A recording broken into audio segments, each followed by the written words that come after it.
Right, everybody, welcome back to Celebrating Cinema. It's me, Hugo, here. It's a different episode than you'd expect. Normally, I would have Tom and Kiriko and Elliot here, but today we're going to have a very interesting chat with Hanna Bergholm, the director of Hatchin, film that played just this weekend at the Club Imagine Weekender here in Lab 111, a weekender organized by Imagine Film Festival and Lab 111.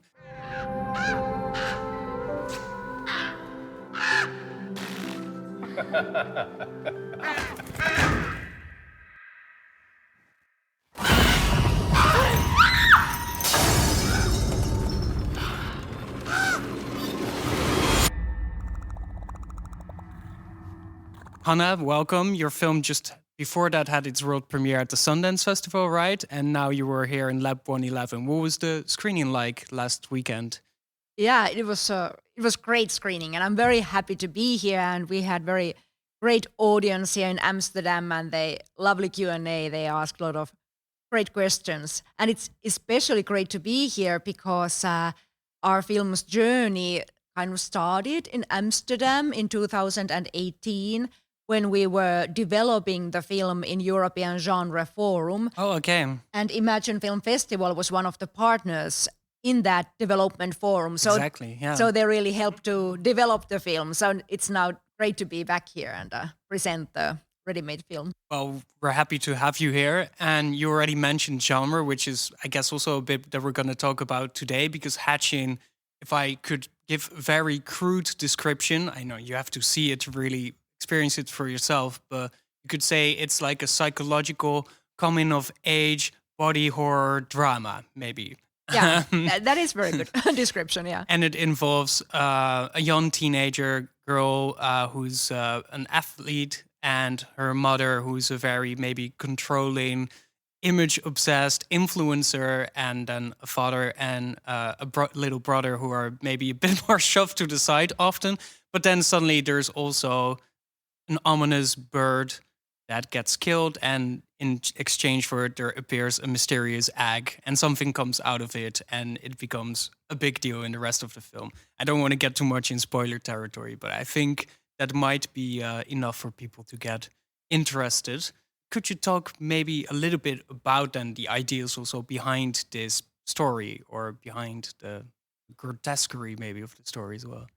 Well, the whole idea really started when the screenwriter Ilya Rautsi told me that he just got this one sentence idea in his mind that a boy hatches a doppelganger out of an egg, and that is all he knows. And I just found that this idea was very intriguing, but I wanted to change the lead character into a girl because I feel that there's still far too few interesting and complex female characters in films. And so I really want to tell about the emotions of girls and women. And also I feel that there is this theme in the film of kind of aiming for perfection, and this girl is all the time trying to get her mother's approval in order to get the mother's love. And I think that is something that relates in our society more women than boys, even more so women and girls, that kind of feeling that you always have to do a little bit better in order to be fully accepted. And that is some theme that we really want to discover in this film. It's interesting because with both of these things, it seems like horror is such a, you could say, efficient vehicle almost to challenge those things, right? Because horror is very much concerned with the imperfect, the grotesque, the monstrous. And it also really then works for, well, the kind of like double standard facade of living in this contemporary image-based reality. But then also, if you apply it to a young girl growing up in a world that is still maybe very patriarchal and oppressive, it can break to both of those things maybe simultaneously, right? Yeah, and we really found that this body horror genre really, like I said, fits well for this kind of storytelling. And for myself, I really wanted to portray the style of this film so that we show the world that mother has created. So she's really controlling her whole family and the design of her house to really fit for her Instagram shots. So everything is kind of, So there's a lot of lovely pastel colors, and every colors are matching, and a lot of roses. but everything is so controlled and so in place that it becomes kind of horrifying. I was wondering about that when I was watching the film, that like the mother, in a sense, you could say that she is maybe, in a sense, the real monster. I don't want to imply that that's the only thing, because you also give some clues as to where some of her own trauma and shame maybe comes from. But I'm wondering, is you as the director, when you approaching this aesthetic, is it something that you like, or is it something that you hate and then put in front of the camera, right? Because there's this tension. You have this pretty perfect world, but you showed that there's the rot underneath it. So how do you approach that character and make it fun for you to work with? Yeah, I really found it very fun to create this kind of super perfect world and working with this all kind of ideas of what femininity is, like these lovely pastel colors and so on. And I also see it so that the mother who's very controlling and really demanding for her daughter.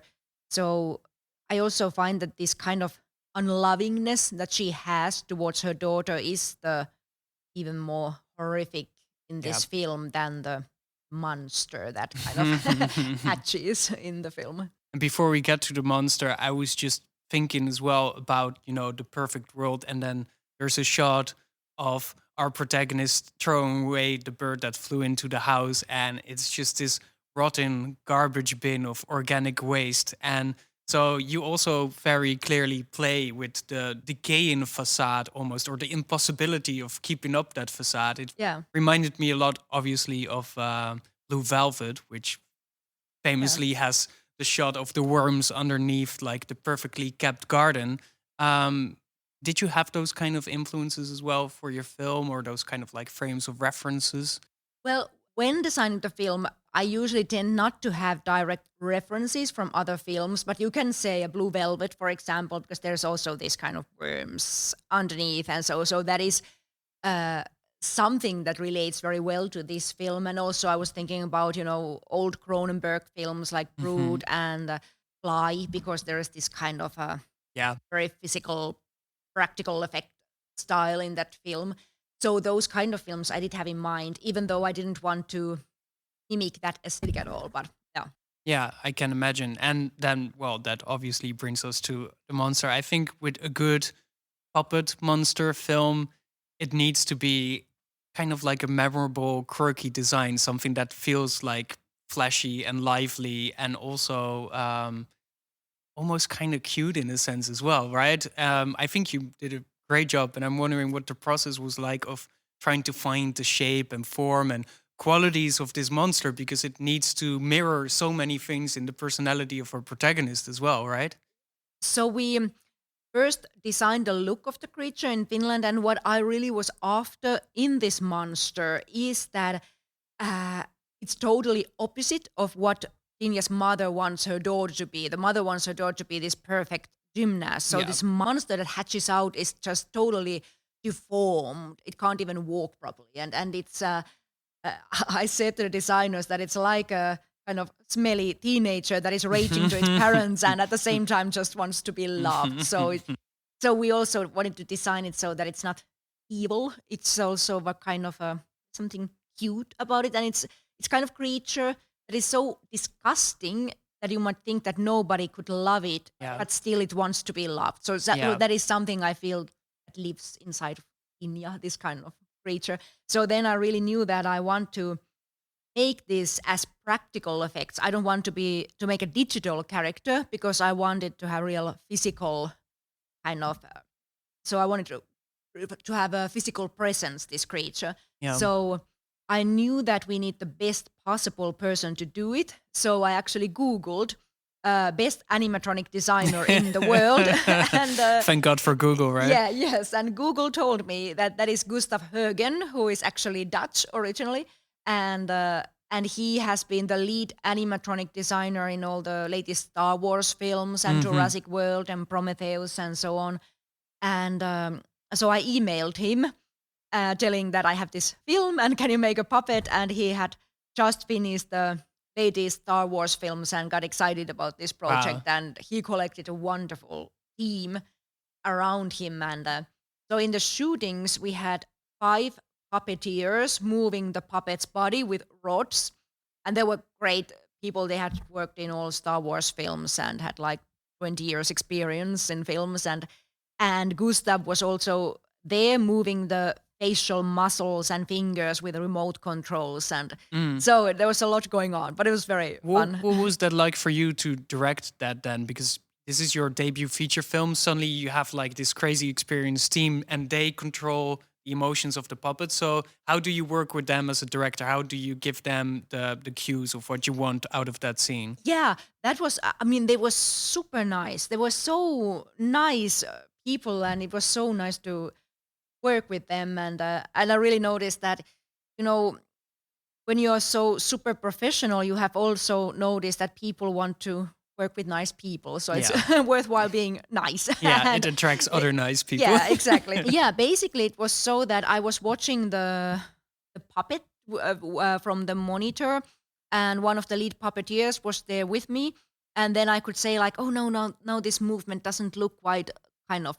believable, and then he could comment that yeah, I know what it is. And then he could tell to the other puppeteers some technical things like, oh, it's about this, you know, you need to lift this foot before the other one. So it worked very well that I could kind of tell them what I want, and then they could translate it into this. You very had like technical, a puppeteer translator, yeah, almost. exactly, Interpreter, the puppeteer interpreter. Exactly, yeah. And what was it like for the actress who's debuting in this film as well, that played the lead role, because she's sharing a lot of on-screen time with the puppet, but then this is getting not quite really in spoiler territory, but the puppet slowly becomes to resemble more her, but a more monstrous version of her, right? Yeah. So it's a quite demanding role. Also, she needs to be, I presume, a gymnast. Yeah, we auditioned 1,200 girls for this part because it's such a demanding double role, and she had just turned 12 and had never acted anywhere before, and she's just a natural talent. So basically we had very long rehearsals with her and also some gymnast practicing, but actually she's not real gymnast. She has done synchronized skating herself. So she's very flexible, but in the most difficult gymnast scenes, she had a stunt double there. Yeah, of course. Yeah, but then we had long rehearsals, and she said that working with the puppet, it was kind of nice, but it was also very weird because there was this 5 puppeteers kind of around it, and she was just trying to imagine that, okay, there are no puppeteers. This is scary. I try to imagine that this is scary, even though it's not at all scary in the shootings. So, yeah, but she does amazing role.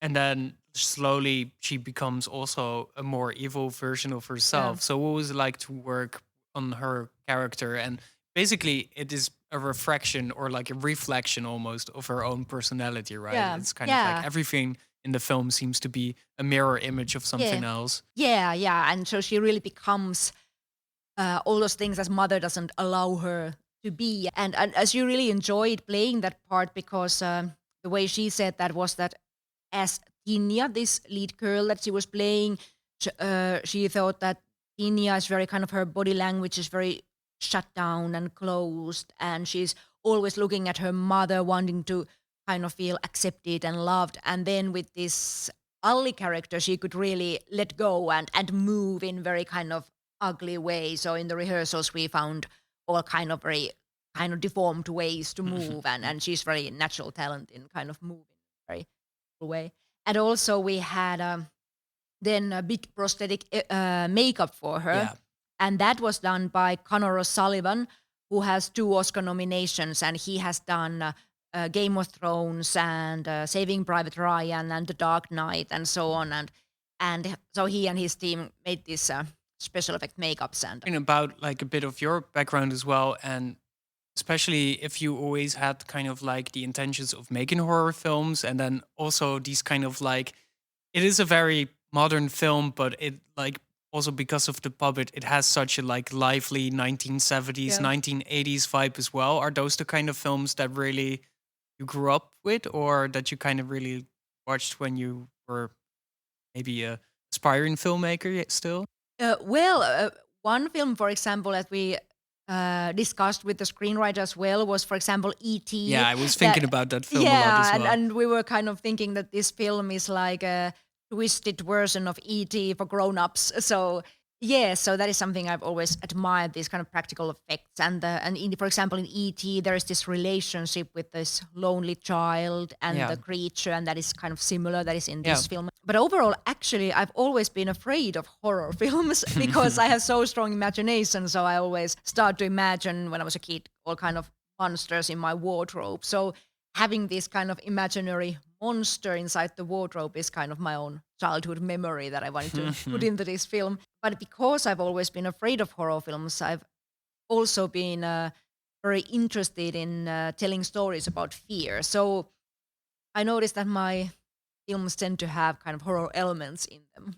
Yeah, yeah, it's funny because saying it is a horror film also takes away some of the power of it as a drama, or Yeah. saying it's only a drama or a coming of age film takes away some of the horror. And feel like maybe nowadays more directors are exploring that in Yeah. between territory, maybe a bit, where all of those things can coexist. I mean, Yeah. recently we also had the film Lamb, Yeah. which I think very succinctly also does that. And it seems like there's something potent maybe about horror elements that you can further extract or Yeah, yeah, and I definitely think so. And personally, I don't make it divide films into different yeah, genres. I just exactly. like to watch films. And also as a filmmaker, I think myself as a filmmaker, not horror filmmaker or drama filmmaker. And I really love that you can mix genres. And I love that, for example, in horror, you can something that is inside the character can get an external form. Yeah. And I really love when you can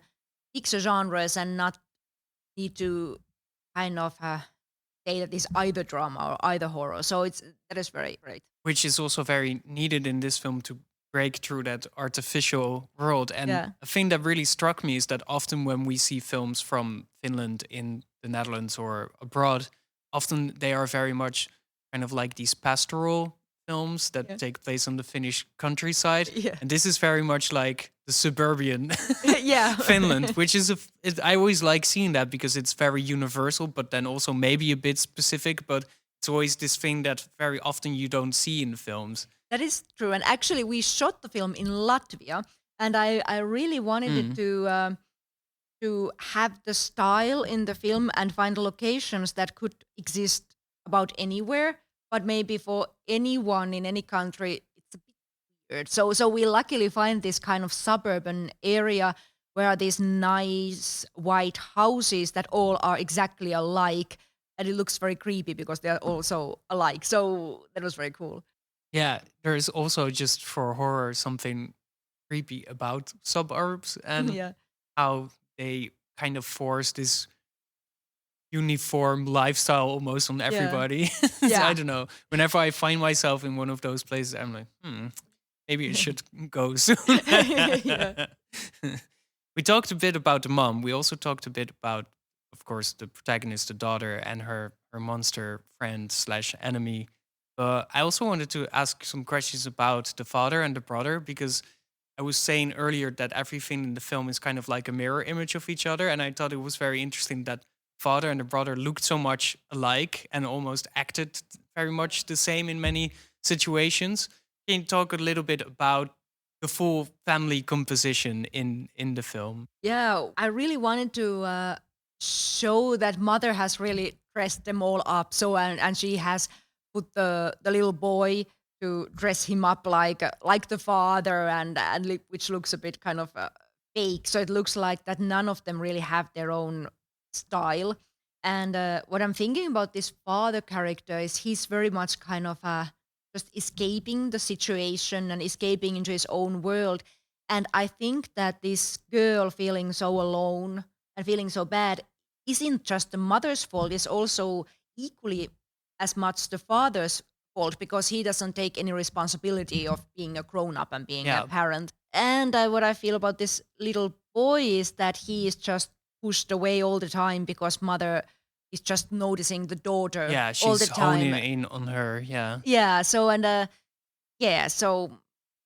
personally, I kind of feel sorry for the little boy. He's kind of acting out and seems kind of annoying for the sister, but personally, I think he's just acting out and being annoying just because he's feeling bad that nobody notices. Yeah, and I'm also thinking of the scene where there's a clash between the boy and the girl, and father comes into her bedroom and sees blood on the Yeah. sheets, and he's like, "Oh, this is like a puberty thing. Maybe I Yeah. should just withdraw from the situation," and he just kind of shies away from it, which seems like a very bad parenting Yeah, thing yeah. Yeah. to do. Yeah. I was wondering one thing also, really without getting in spoiler territory, but the film seems to be, as a coming of age story, very much also about growing up and learning to embrace your imperfectness in a sense. So without really spoiling it, I'm wondering what you make of the ending, because I thought part of it was maybe a very sad and cynical message behind it, or not maybe a message, but an outcome of the story that it seems kind of dark and twisted what happens. And I'm wondering how you see it, if there's like a sliver of hope there, or if the cycle just gets perpetuated. Well, there is kind of the ending that I feel that the audience, it's left a bit open so the audience can think themselves as Hmm. they want.